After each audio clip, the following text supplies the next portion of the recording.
જેમાંથી ખેડૂત મિત્રો આજના વિડીયોમાં આપણે વાત કરીશું, જો તમે પશુપાલક મિત્રો આની અંદર લાભ લઈ શકો તો સારો એવો તમને ફાયદો થશે। પશુપાલકોના ગાભણ અથવા તો વિયાણ થયેલ પશુઓને સરકાર દ્વારા ગાય ભેંસ માટે ખાણદાણની સહાય આપવામાં આવે છે। કેટલું દાણ આપવામાં આવે છે, કયા કયા ડોક્યુમેન્ટ જોઈએ, કઈ તારીખ સુધી આપણે ઓનલાઈન અરજી કરી શકીએ, છેલ્લી તારીખ કઈ છે, એ બધી જ વાત આ વિડીયોની અંદર કરીશું। એની પહેલાં જો તમે વિડીયો ન જોયો હોય તો તમારા માટે એક વિડીયો બનાવ્યો છે આપણે, જે પાડી વાછરડી ઉછેર યોજના છે। જો તમારી પાડી 3 થી 6 માસની હોય તો ઉપરની હોય તો તમે એની અંદર ફોર્મ ભરાવી શકો છો। એના માટે પણ આપણે વિડીયો બનાવ્યો છે। જો તમે ન જોયો હોય તો અમારી ચેનલ જે ગામડિયા ખેડૂત છે એની અંદર વિડીયો સેક્શનમાં જઈને તમે જોઈ આવો। હવે વાત કરીએ કે કેવી રીતે આની અંદર લાભ મળે છે, તો અહીંયા આપણે તમને આઈ ખેડૂત ઉપર જે આઈ ખેડૂત પોર્ટલ છે એની અંદર જ સમજાવી રહ્યા છીએ, જેથી કોઈ વાતની તમારે મુશ્કેલી ના પડે। તો ખેડૂત મિત્રો, જે પશુપાલકોના ગાભણ વિયાણ થયેલ પશુઓ ગાય ભેંસ માટે ખાણદાણની સહાય છે।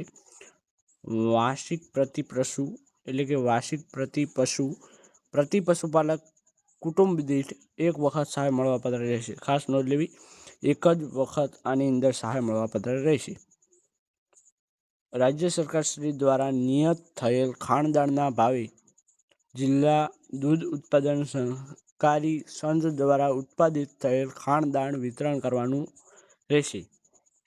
રાજ્ય સરકાર શ્રી દ્વારા નિયત થયેલ ખાણદાણના ભાવે જિલ્લા દૂધ ઉત્પાદક સહકારી સંઘ દ્વારા ઉત્પાદિત થયેલ ખાણદાણ વિતરણ કરવાનું રહેશે। લાભાર્થી દીઠ કુલ 150 કિલો એટલે કે 150 કિલોગ્રામ ખાણદાણ માટે 100% લેખે સહાય મળવાપાત્ર રહેશે। ઓનલાઈન અરજીની જે તારીખ છે એની વાત કરીએ, 27/3/2026 છેલ્લી તારીખ છે 26/4/2026 સુધી ઓનલાઈન અરજી કરી શકો છો।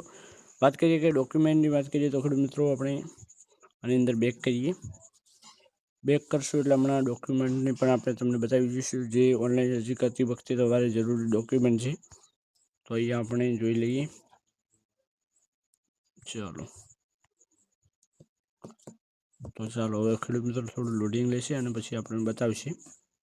તો જોઈ શકો છો અહીંયા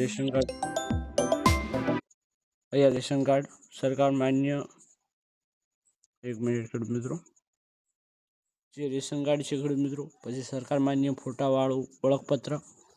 આગળ વધીએ તો સક્ષમ અધિકારી શ્રીનું દિવ્યાંગ પ્રમાણપત્ર અંગેનું, જો ફક્ત દિવ્યાંગ માટે જ છે ખેડૂત મિત્રો, ખાસ નોંધ લેવી। રેશન કાર્ડ છે, સરકાર માન્ય ફોટાવાળું ઓળખપત્ર, સક્ષમ અધિકારી શ્રીનું દિવ્યાંગ અંગેનું પ્રમાણપત્ર, ફક્ત દિવ્યાંગો માટે। પછી આગળ વધીએ તો જાતિનો દાખલો સક્ષમ અધિકારી દ્વારા ફક્ત અનુસૂચિત જાતિ અને અનુસૂચિત જનજાતિ માટે જ છે ખેડૂત મિત્રો। તો આ બધા જ ડોક્યુમેન્ટ જે આપણે વાત કરી ખાણદાણ સહાય છે એની અંદર ખેડૂતોને જરૂરી છે। તો આવી રીતે તમે જો ઓનલાઈન અરજી કરશો તો તમને 100% લાભ મળશે। હવે મળીશું એક નવા વિડીયો સાથે, ત્યાર સુધી જય માતાજી।